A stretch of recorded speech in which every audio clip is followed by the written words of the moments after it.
Ibu-ibu, mau lihat pelitnya ibu? Coba kalau dia beli sayur. Hobi memang dia nawar. Kalau dia ke pasar, beda 1000 dia kelilingi tuh pasar. Beda 1000 tuh dia kelilingi. Bu, halo ibu.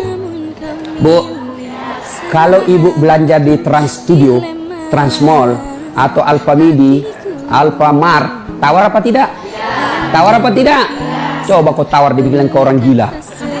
Lalu pedagang kasihan yang sesama kita pribumi datang naik sepeda motor, kadang kala sepeda, dia datang, dia sudah panggil kita, ya Bu Haji, Bu Haji makin cantik aja, masih nawar.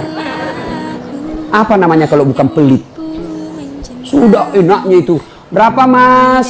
10.000 Bu Haji. 11.000 ya. Mantap. Kalau kan ibu-ibu yang suka nawar, kalau bapak-bapak kan tidak suka nawar ya.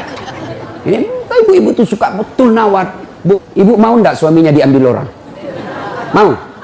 Silahkan pelit. Orang pelit itu tidak ada yang suka. Bahkan orang pelit sekalipun tidak suka sama orang pelit. Benar pak. Begitu jeleknya itu sifat pelit, tidak ada yang suka. Coba saya tanya, bapak-bapak senang tetangga dermawan atau pelit? Ibu-ibu senang suami yang pelit atau dermawan? Senang mantu yang pelit atau dermawan? Teman-teman yang pelit atau dermawan? Dermawan, tidak ada orang suka orang pelit. Bahkan orang pelit pun tidak suka sama semuanya pelit. Dan kau ke rumahnya, pelit dia itu, padahal dia juga pelit. Begitu jeleknya itu sifat pelit. Demi Allah, tidak ada orang bangkrut gara-gara sedekah. Adakah pernah bapak dengar, mas, tuh yang di sudut rumah di komplek, tuh kaya betul dulu Ustadz. Cuma karena dia rajin sedekah, bangkrut. Ada? Tidak pernah. Biasa kita ini sangka buruk kepada Allah. Tidak mau bersedekah karena sangka buruk. Nanti saya makan apa? Nanti saya makan apa? Jangan cemas rezeki. Jangankan diambil orang. Tertukar saja tidak. Cica aja dijamin rezekinya. Tahu Cica? Tahu? Cica makan apa ibu? Masuk akal enggak? Nggak masuk akal. Gimana caranya? Satu di dinding, satu terbang. Di mana ketemu? Nggak ada terminalnya. Kalau pesawat terbang, kita jalan, ada ketemunya di mana? Di bandara. Ini Cica satu terbang, satu di dinding. Di mana ketemunya? Tapi lagu kita waktu kecil kan, Cica di dinding, diam merayap, datang seekor nyamuk. Nyamuk yang datang. Nyamuk yang datang. Allah jamin rezekinya. Lagu tidak bilang Cica lompat ke nyamuk. Setengah mati Cica, kasihan.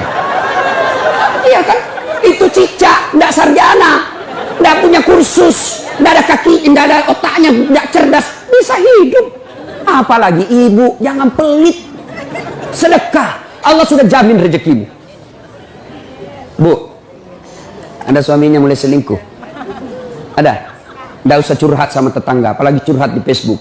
Tak kusangka kau begitu. Pret. Beleng-beleng. Rahasia keluargamu kau ungkap di Facebook. Begitu mulai, bu, ciri-ciri laki-laki yang sudah mulai lain-lainnya. Kalau yang selama ini tidak pernah pakai sisir keluar, tiba-tiba rapi. Tidak pernah pakai parfum, tiba-tiba beli parfum malaikat subuh.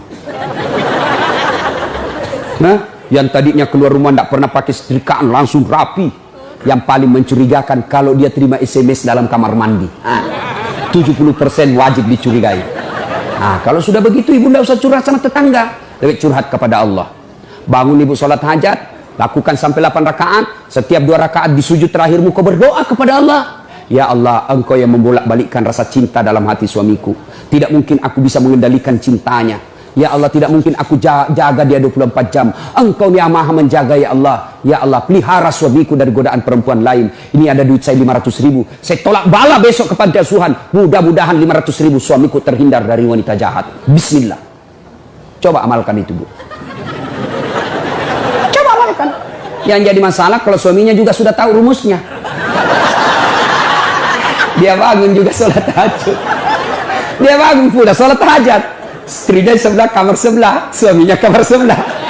Ya Allah, capek sudah saya lihat istri saya, ya Allah. Ngamuk aja kerjanya, marah-marah aja, berat badannya juga makin tambah, ya Allah. Tak tahu dilihat dari mana dia seksi. Ya Allah, ini ada duit saya 500.000. Tolak bala ya Allah. Mudah-mudahan istriku ikhlas saya kawin lagi. Bingung malaikat yang mana? Jangan pelit. Demi Allah. Tidak ada orang bangkrut gara-gara sedekah. Saya kasih contoh. Tanggal 4 kemarin, sehari sebelum lebaran. Ya, tanggal 3 malam. Ada anak-anak usia 19 tahun. Bapaknya Flores, mamanya Toraja, Kristen. Karena sering dengar ceramah saya di YouTube, akhirnya dia memutuskan diri masuk Islam. Desember kemarin. 19 tahun.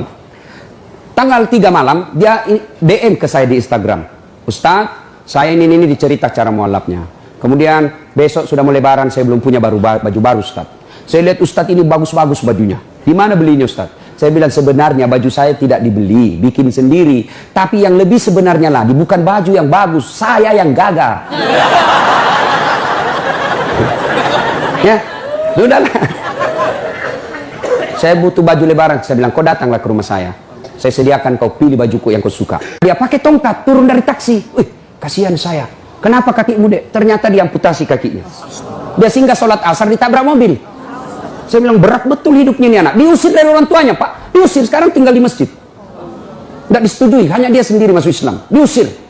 Bilang, kenapa kakimu? Saya cerita. Sedih saya, sempat berkaca. Yang sedih, Ustaz. Ini tidak ada artinya ini kaki ketimbang iman saya kepada Allah. Luar biasa, 19 tahun. Saya ambil baju saya yang paling bagus. Kau pilih ini, Dek. Mana kau suka? Benar, diambil yang paling bagus. Sempat juga saya nyesal.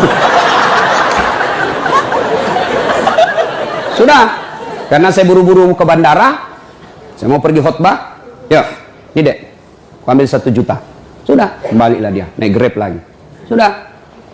Perjalanan saya ke bandara, masuk WhatsApp. Tik, tik, tik, tik. Ustadz, berapa nomor rekeningnya? Wakil Wali Kota Balikpapan. Dalam hati saya bilang, kenapa lagi Pak Wali? Ada apa? Pada dalam hatiku, segeralah. Kirimlah nomor rekening. Masih di atas mobil, masuk. Tik, tik, tik, tik. Masuk, berapa transferan masuk? 30 juta. Tadi keluar 1 juta. Tidak cukup sampai situ. Allah balas lebih banyak. Sampai di airport, bandara, depan pintu 7 nunggu saya keberangkatan, tiba-tiba ada ibu-ibu lari. Bawa amplop. Ustaz, tunggu dulu Ustaz. Apa? Ini. Dalam hatiku, ada apa lagi? Padahal cepat sudah. Ini ada ternyata ada fans saya, dia lihat saya di bandara, dia mau kasih, coba buru-buru mau masuk bandara. Dikasih saya melalui itu ibu. Nih ada Ustaz titipan dari ini. Oke, saya buka, berapa isinya? 10 juta. Sudah 40 itu kan gantinya. Besoknya tanggal 5 selesai khutbah. Biasanya kalau saya khutbah dikasih itu ibu 25 juta sama itu Bu Bupati. Berapa saya dikasih waktu itu? 35 juta. Berapa Allah ganti? 75. Keluarkan 1 juta, Allah ganti 75 juta. Kenapa ibu miskin? Karena ibu malas bersedekah. Selalu berkeyakinan saya miskin. Maka Allah, ana indasani abdibi. Saya tergantung sangkanya hambaku. Kalau kau sangka tidak mampu, maka kau kasih tidak mampu. Sedekah ibu. Allah tidak lihat 1 jutanya, Allah tidak lihat 100 ribunya. Yang Allah mau nilai, kamu sedekah enggak 1 hari ini. Jangan pernah lewatkan maghrib tanpa sedekah di hari itu. Coba amalkan. Coba. Kenapa kita tidak bisa umroh? Karena selalu yakin saya tidak mampu. Maka Allah, ya sudah kok dia yakin tidak mampu. Sedekah. Pulang ini kau sedekah sama tetanggamu. Cari orang miskin. Cari janda-janda tua. Tidak usah janda muda, banyak yang bisa selamat. Jelas?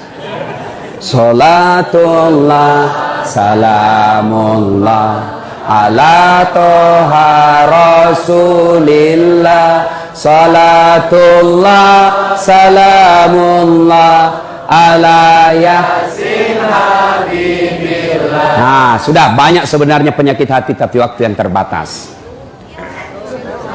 Saya cuma bilang waktu yang terbatas. Saya ada acara di Bandung ibu jam 10. Saya ini orang kampung. Saya tidak tahu Bogor ke Bandung jauh. Saya pikirnya 1 jam. Inilah kalau kita pakai pulsa lokal. Saya orang kampung, tidak tahu saya. Oh ternyata jauh. Nah saya harus segera selesaikan. Insya Allah kalau panitia ngundang saya lagi ke sini, saya datang lagi. Insya Allah ya. Nah, ini penyakit hati. Sekarang gimana cara mengobatinya? Ala bizikrillahi tatma'innul qulub. Ketahuilah dengan berzikir mengingat kepadaku, maka hatimu akan jadi tenang. Jadi kalau kita punya penyakit hati, maka datang di majelis zikir Al-Ihya ini. Ini salah satu caranya. Memang ibu tidak dapat voucher, memang ibu tidak dapat undian, tapi apa yang ibu dapat? Ilmu Tapi ilmu tidaklah terlalu menolong ketika ilmu itu tidak diamalkan. Amalkan yang Bapak Ibu tahu, maka Allah akan berikan ketenteraman jiwa, ketenangan hati. Kalau hati sudah tenang, itulah kekayaan kita yang paling baik.